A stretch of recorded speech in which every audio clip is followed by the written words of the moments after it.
Good evening student. Chapter हमारा second है, four fundamental operations on whole number. पिछली video में हमने डिविजिबिलिटी रूल किए थे 2, 3 एंड 4 का। इस वीडियो हम नेक्स्ट डिविजिबिलिटी रूल करेंगे, डिविजिबिलिटी बाय 5।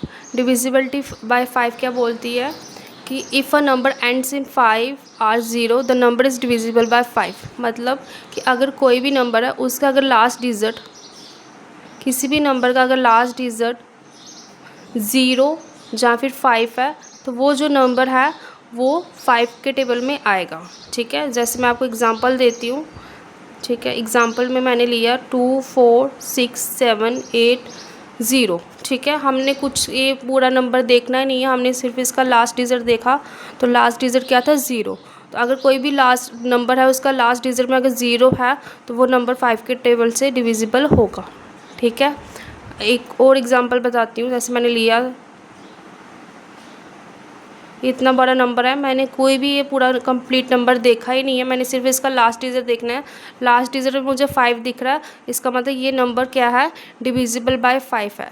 ठीक है, हमें सिर्फ क्या देखना है? कोई भी नंबर है उसका लास्ट डिजिट देखना है। अगर लास्ट डिजिट में 0, 5 है तो इसका मतलब वो जो नंबर है कम्प्लीटली वो डिविजिबल बाय 5 है। ठीक है, सिर्फ लास्ट डिजिट से ही हमें पता चल जाएगा। जैसे मैंने इधर लिया है नंबर, वैसे मैंने ये नंबर लिया। ठीक है, तो मैं इसका क्या देखूंगी? सिर्फ लास्ट डिजिट। लास्ट डिजिट मुझे 1 दिख रहा है, इन्होंने बोला कि लास्ट डिजिट जहाँ तो 0 होना चाहिए जहाँ तो 5 होना चाहिए, लेकिन यहाँ पर मानना है, इसका मतलब ये जो नंबर है वो डिविजिबल बाय 5 नहीं है। ठीक है, तो डिविजिबिलिटी रूल 5 का क्या बोलता है कि अगर लास्ट डिजिट में 0 या 5 है तो वो जो नंबर है वो कम्प्लीटली डिविजिबल बाय 5 है। ठीक है, नेक्स्ट करते हैं। नेक्स्ट डिविजिबिलिटी रूल किसका है? 6 का। ठीक है, तो करते हैं। इसमें क्या बोला है? ये नंबर इज डिविजिबल बाय 6। एक नंबर है वो डिविजिबल बाय 6 होगा when it is divisible by 2 as well as 3। ठीक है, मैं आपको ऐसे समझाती हूँ। जैसे ये क्या है? 6। ठीक है, तो 6 कैसे बनता है? 6 बनता है जाना 2 और 3 से। 2 मल्टीप्लाई 3 क्या होता है? 6 होता है। तो इसमें क्या बोलता है? 6 के टेबल में ऐसा नंबर आएगा जो 2 की डिविजिबिलिटी रूल प्लस 3 की डिविजिबिलिटी रूल को सेटिस्फाई करेगा, वही नंबर पूरा डिविजिबल होगा 6 से। ठीक है, मैं फिर से एक्सप्लेन करती हूँ कि डिविजिबिलिटी रूल 2 का क्या बोलता है कि अगर लास्ट डिजिट में 2, 4, 6, 8, 0 हो तो वो जो नंबर है वो 2 के टेबल में आएगा। ठीक है, और ये 3 का डिविजिबिलिटी रूल बोलता है कि सम ऑफ द डिजिट। ये पिछली वीडियो में मैंने आपको पूरा बताया था कि डिविजिबिलिटी रूल 2 और 3 का क्या बोलता है। ठीक है, तो 6 का डिविजिबिलिटी रूल बोलता है कि अगर कोई भी नंबर है वो अगर 2 की डिविजिबिलिटी रूल प्लस 3 की डिविजिबिलिटी रूल को सेटिस्फाई करेगा, इस दोनों को, तो वही जो नंबर है वो 6 के टेबल में आएगा। मतलब दोनों का होना चाहिए, ऐसा नहीं कि 2 की डिविजिबिलिटी रूल को सेटिस्फाई कर दिया 3 की नहीं किया तो वो भी नहीं होएगा, अगर 3 की कर दिया तो 2 की भी नहीं किया तो वो भी नहीं होगा। मतलब दोनों की जो डिविजिबिलिटी रूल को सेटिस्फाई करेगा वही नंबर है वो 6 के टेबल में आएगा। ठीक है, मैं आपको एग्जाम्पल देकर समझाती हूँ।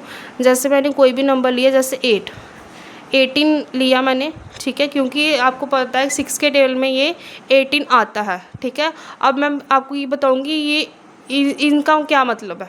ठीक है, कि क्यों मैंने ऐसा बोला कि 2 की डिविजिबिलिटी रूल को भी सेटिस्फाई करेगा, 3 की भी करेगा, तभी वो 6 में आएगा। ये मैं यहाँ पर आपको एक्सप्लेन करके एग्जाम्पल से बताती हूँ। जैसे पहला क्या है? 2 की डिविजिबिलिटी रूल है कि लास्ट डिजिट क्या है? 2, 4, 6 या 8 या 0 होना चाहिए। तो लास्ट डिजिट देखते हैं कि लास्ट डिजिट 2, 4, 6, 8 इनमें से कोई है। लास्ट डिजिट मुझे मिल गया 8, मतलब इसे 2 की जो थी 2 की डिविजिबिलिटी रूल को इसने सेटिस्फाई कर दिया। ठीक है, आगे क्या है कि सम ऑफ द डिजिट। 3 की डिविजिबिलिटी रूल बोलता है कि सम ऑफ द डिजिट, अगर वो सम ऑफ द डिजिट करके देखो तो सम ऑफ डिजिट करके देखा 1 + 8 आया 9 होता है, जो कि 3 के टेबल में आता है। तो इसका मतलब इसने 3 की डिविजिबिलिटी रूल को भी सेटिस्फाई किया। तो इसका मतलब क्या है कि जो 18 है वो 6 के टेबल में आता है। ठीक है, तो आपको सामने पता है कि 6 3 से 18 होता है। तो इसका मतलब कि जो 6 के टेबल में ऐसा नंबर आएगा जो 2 और 3 के टेबल में आ सकता है। मैं एक और एग्जांपल लेके बताती हूँ। जैसे मैंने लिया है 2, 1, 6। देखते हैं ये करेगा 2 और 3 को सेटिस्फाई। अगर दोनों को करता है तभी ये 6 के टेबल में आएगा। ठीक है, अब देखो लास्ट डिजिट क्या है? 6। इसका मतलब ये 2 को सेटिस्फाई किया। अब इसका सम करते हैं। सम किया तो सम करके क्या आया 9 आया। इसका मतलब इसने 2 को भी किया और इसने 3 को भी किया, तो इसका मतलब ये जो नंबर है वो भी डिविजिबल बाय 6 है। ठीक है, डिविजिबिलिटी रूल 6 का यही बोलता है कि कोई भी नंबर है वो अगर वो 2 की डिविजिबिलिटी रूल प्लस 3 की डिविजिबिलिटी रूल को सेटिस्फाई करेगा तो वो जो नंबर है वो 6 के टेल में आएगा। आगे हम करेंगे डिविजिबिलिटी बाय 8। जो 7 की डिविजिबिलिटी रूल है वो मैं आपको शॉर्ट वीडियो में बताऊँगी। अभी हम करेंगे 8 की डिविजिबिलिटी रूल। ठीक है, 8 की डिविजिबिलिटी रूल क्या बोलती है, जैसे हमने किया था कि 2 की डिविजिबिलिटी रूल किया था कि लास्ट वाले 2 डिजिट, ठीक है, लास्ट वाले 1 डिजिट, लास्ट वाला 1 डिजिट अगर 2 4 6 8 0 होगा तो वही क्या होगा 2 के टेल में आएगा। ठीक है, ये हो गया 2 की डिविजिबिलिटी रूल। ठीक है, 4 की डिविजिबिलिटी रूल क्या थे कि लास्ट 2 डिजिट, हमने लास्ट के 2 डिजिट देखने हैं। ठीक है, 8 की डिविजिबिलिटी रूल क्या बोलता है कि हमने लास्ट के 3 डिजिट देखने हैं। ये सभी एक दूसरे से मिलते जुलते थे, इसलिए मैंने आपको एक में ही एक्सप्लेन कर दिया कि ये ऐसा कि 2 बोलता है कि लास्ट का 1 डिजिट देखना है, 4 है कि लास्ट के 2 डिजिट देखना है, 8 है कि लास्ट के 3 डिजिट देखने हैं। ठीक है, तो डिविजिबिलिटी बाय 8 क्या है कि हमें लास्ट के 3 डिजिट देखने हैं, अगर वो 0 है तब भी, और अगर वो डिविजिबल बाय 8 है तो तब भी वो पूरा कंप्लीट नंबर ही क्या होगा 8 के टेबल से डिविजिबल होगा। जैसे मैं एग्जांपल दे रही हूँ, जैसे मैंने ली है ये वाली एग्जांपल।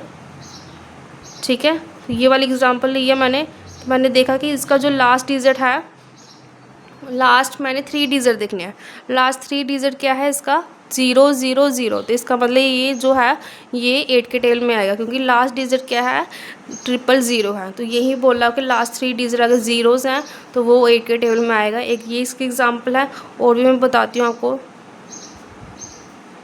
जैसे मैंने ये वाली एग्जांपल ली है 3 2 6 4 8, तो हमने पूरा कंप्लीट नंबर नहीं देखना, हमने सिर्फ इसका लास्ट डिजिट देखना। तो लास्ट डिजिट अगर लास्ट 3 डिजिट अगर डिविजिबल बाय 8 है, डिविजिबल बाय 8 है तो पूरा नंबर ही क्या होगा डिविजिबल बाय 8 होगा। तो देख लेते हैं, जैसे मैंने देखा कि 8 की टेबल में 64 कितने में आता है, 8 में आता है 64।